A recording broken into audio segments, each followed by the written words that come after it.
始まりました。今日もスペシャル回ですスペシャルゲスト3人で撮っていくという感じになります。はい、毎回恒例の時は何でいやもうそれもいいですか？もうそれでもそれですね。あってすらないんで。今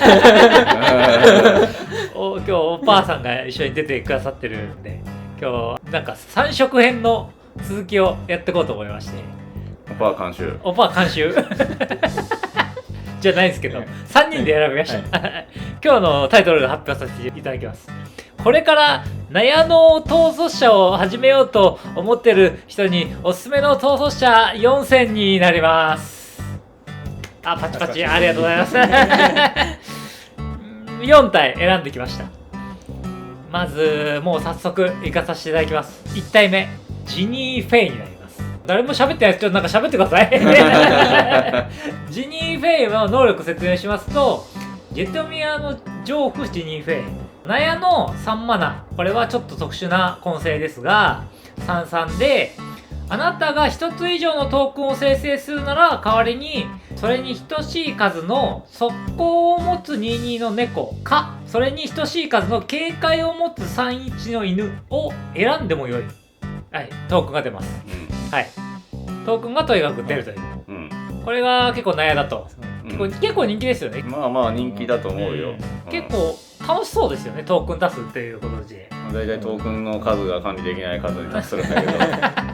まあどんなカードが入るかっていうと、トークン戦術取るんで、エーデリンとかトークンを生成するクリーチャーね、はい、不屈の補給兵みたいなんでトークンいっぱい出ますよね。でワンニャンワールドになると、犬派か猫派か分かれるとこですね確かにで、まあトークンを出すカードをある程度入れていただいて、フィニッシュはいっぱい横並びした、その後にナチュラルオーダーからビヒモス持ってきてもいいですし、ナチュラルオーダーからジェトミア持ってきちゃったりなんかしちゃってビヒモスの方が強いですけどね、まあね、ジェトミアは通常キャストでいきますからね、はい、それがいいとこですよね。サーチからジェトミアみたいな、動きでも勝てますよね。勝てますね、はい、でハトバケンシトラもしくはエミエル、でも普通に無限トークンで無限速攻クリーチャーで一応勝てる構成になってます。はい、まあこいつ結構強めで人気ですんで、納屋だとおすすめになります。これからは未来を想像してみようかなと思うんですけども、こいつの未来はどうですか？ジニー・フェイの未来は。これは単純にだから出せるトークンの種類が増えたり、はい、そもなんか出せる機会が増えるカードとか、あるいは3倍になったりとか3倍になったりとかしたりすると、まあ強化になりますよね。そうですよね、はい、トークン出すカードとかもどんどん増えていくだろうと、犬か猫か強化されたらさらに強くなっちゃうかも。あ、なるほど、犬猫シノジーもいけるワンチャン、確かにあるかもしれない確かに確かに。でも分かんないですよ、猫のシナジーばっかり来たら、別に猫が強化されたって犬の強化いっぱい来たら犬デッキになるかもしれないなるほど面白いですね、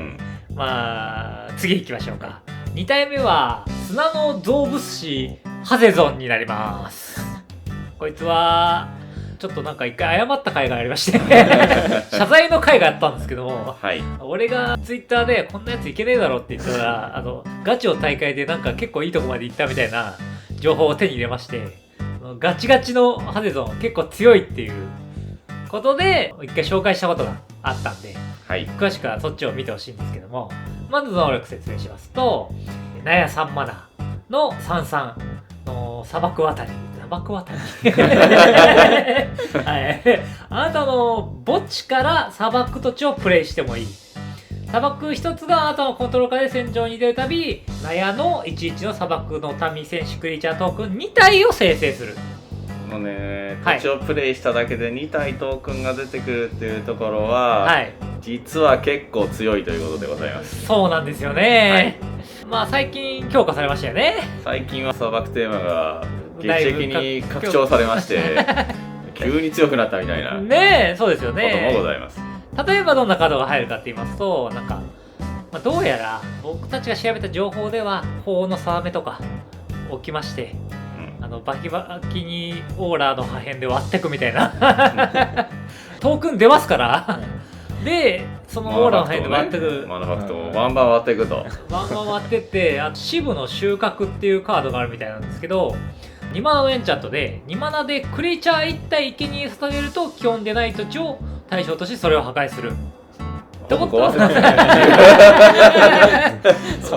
ほぼ土地をもう破壊しまくるっていう構成で、どうやらなんかガチタクで戦ったみたいなんですけど、勝ち筋はもちろんナチュラルオーダーからビヘモスしちゃって、なぜならその砂漠の民はナヤなんで、ナヤってことは緑じゃんっていうなんか3色のトークンなんですね、だからナチュラルオーダーいけるっていうね。でそれかもしくは潜在能力ロックがあるみたいなんですけど、かもしくは大変動っていうカードでして、1個ずつ選んで残りサクリファイスっていう大変動はハゼと残って墓地から土地戻せるから、自分だけトークンずっと出てくるって土地も伸ばせるっていうので大変動が一応決まるのかみたいなまあその後のターン数どの程度かかるのかはちょっとあれだけどだいぶ有利にはなるっていうことで大変動いいんじゃないかっていうことで、こいつの未来を想像していいですか？こいつの未来はどうですか？未来というかもう今だよね。今もうホットなハデドンやばいですね。来てますよね。来てますよ。まさか砂漠テーマが拡張されるとはこんなにも拡張されるとは誰も思ってなかった。誰も思っていませんでした、はい、誰も思っていませんでしたが、そういうことが起きえますので。起きえますからね、はい、熱心なファンの方が一人いらっしゃるんですけど、うちの動画の、その方がハセドン何ヶ月も手に入んないですっていう売り切れててぐらい人気みたいなんで海外では、はい、でモダンホラ3でも何でしたっけ、次元の結節点っていうのが来るんですよね。砂漠が1個増えました。砂漠が1個増えます砂漠が1個増えます。微強化強いか弱いかは置いといて砂漠1個増えました一応テーマとしてはだから認識されてる。そうですよね。砂漠のテーマとしてね、ということは強化されていく可能性全然ありますよね。すでにされましたけど、はい、だからおすすめになります、はい、で次行きましょうか。3体目、コイルの破壊者マリーシになります。これはね、コイルなってるけど、はい、なんだろうねって思ったんだけどコイルって何ですか？コイルって何破壊しちゃうの？破壊してるんですか、この人は一体。まあ一応能力まず説明しましょうか。これはね結構エモいですか？エモくないんだけど古いんだよな。古いんですよね。これ結構古い逃走者でして、4マナのナヤの54、結構スタッツ高いですね、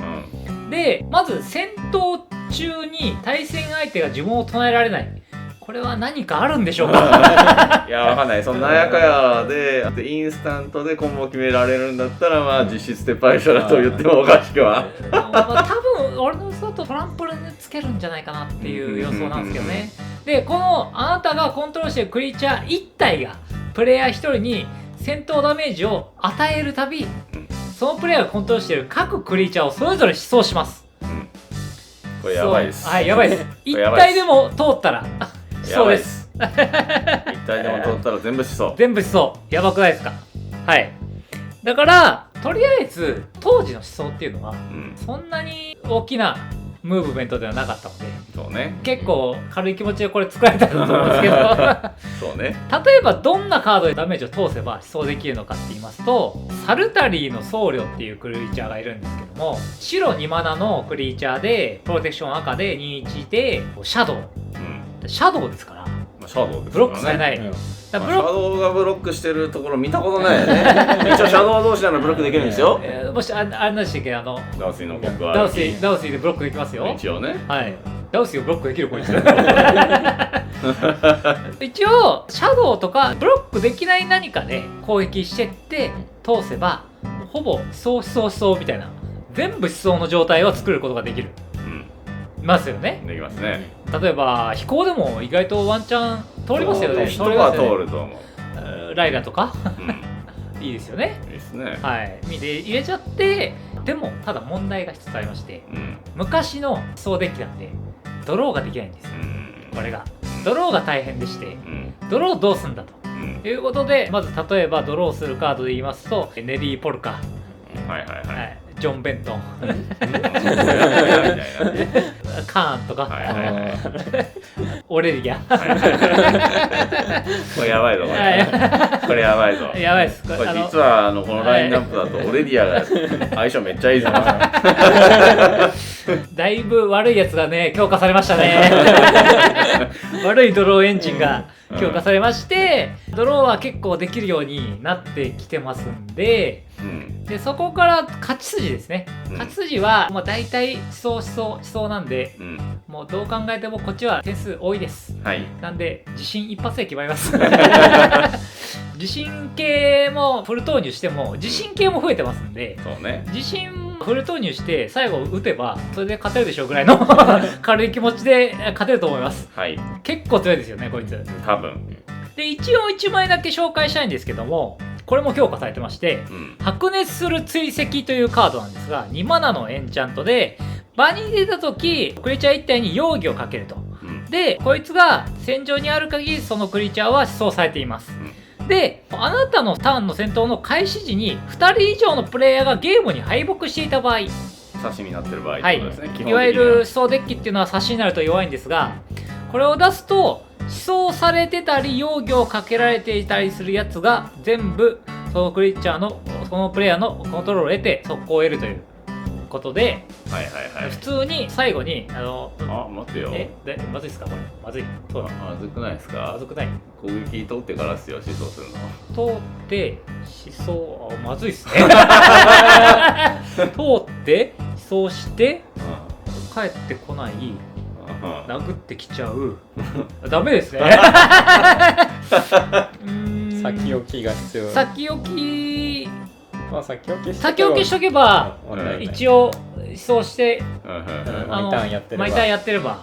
なんとか相手がなくなってその後になんとかなるんじゃないですかね。だから一応気をつけてくださいというカードになります、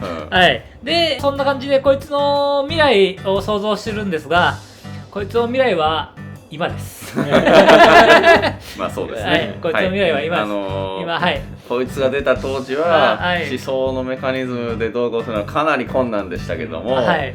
々思想のカードが増えたことによって、未来が来ましたってことですね。類兵器からの調節も打てますし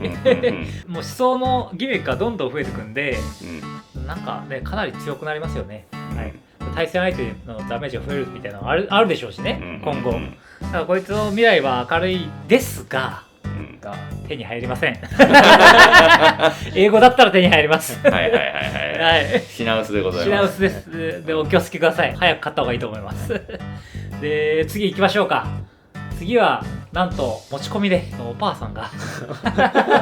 こいつがおすすめだっていうことで1個勧めていただいたのが1個あるんですけども、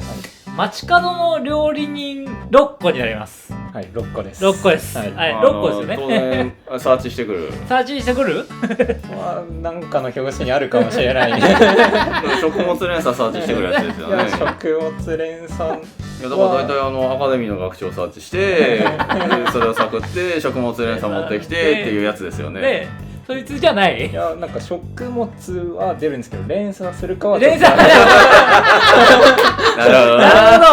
ほどね。一応じゃあ能力僕が説明しますと、こいつ苗の3マナで、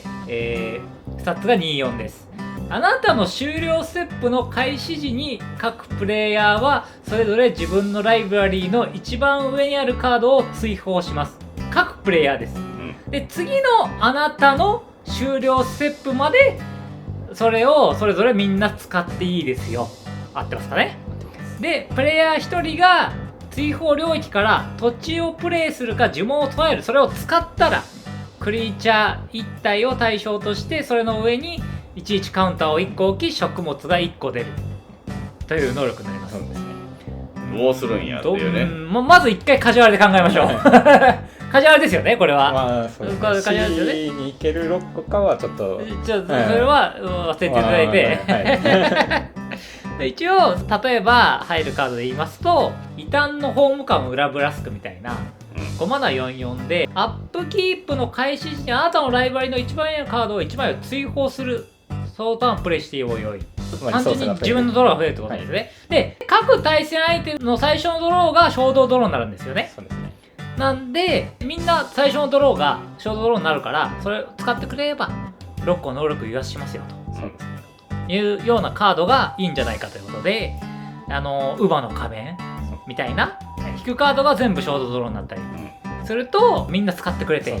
でこっちに一時カウンターと食物ちゃんが出るような構成になるということで、で例えばさっき紹介したジニフェイとかいると普通にトークンが出たりとか、猫になったりで猫になったり、犬になったりどっちを産むんだっていう論争が生まれたりでピアナラーみたいなよくパイオニアとかで使われてる追放領域から行くと飛行機械が出るので、横並びしてってカウンターを乗せるやつを増やしていってみたいなことですよね。そうですね。で一応勝ち手段2枚ぐらいあるみたいなんですけども、今の感じだと横並びしますか？でも普通に名残勝てるみたいな盤面もありそうですかね。強化してライフ削ってもあるし、フードを上げるぐらいならいっかって言ってみんな使ってくれたりするんで、フードは大量に並ぶことが多い。フードが大量に並ぶと、とにかくフードまあいいかとなるんじゃないかっていうことですよね。一応歌詞の復讐の夜というなんかよくわかんないエンチャントが初めて聞いたみたいな誰が使ってんだみたいなエンチャントがあるんですが、これ能力説明しますと4マナのエンチャントで場に出た時食物トークンを1個生成する。であなたがコントロールする全ての食物が緑1マナ出せるようになる。これ結構優秀ですよね、この時点で。でなんと7マナで起動で生贄で食物の数分修正なんだそれみたいな全てのクリーチャーがあなたのコントロールするトランプルは得ない。トランプルは得ないです。なるほどなるほど。まあいいですよね、かなり。この感じだと11カウンター乗ってて縦に修正されてるから普通に幹線トランプルとかでもいけますかね。料理人なんで感染はちょっとなるほど強くないんじゃないですか。なるほど、フレーバー的にダメだった、採用されなかったあともしくは一族の暴行っていうカードがありまして、4マーのインスタントで全てのアーティファクトとエンチャントを破壊して33のケンタウルスになるということで、これは速攻は得ないんですがインスタントなのでエンド時に打って全部33にして名残かかるんだ。一応決まりますよねこれ。一応そ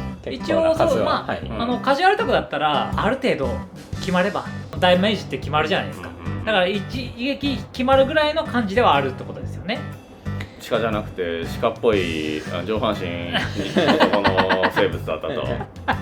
確かに鹿じゃないですね食べ物が急にまあそんな感じで勝っていくんですかね。であとこいつの未来はどうですか？明るいですか？明るいんじゃないかなと。いろんなことができるんで、追放領域から唱えたらとかだったり、フードが出てきたりとか、プライチカウンターを乗せたりみたいな、いろんな方向で強化されますよね。できるかなって思うので、かなり強化される方向が大きいから、どんどん未来も明るいんじゃないかっていう感じになります。そんな感じで4体紹介してったんですけどいかがだったですか？これ大丈夫ですかこの回？大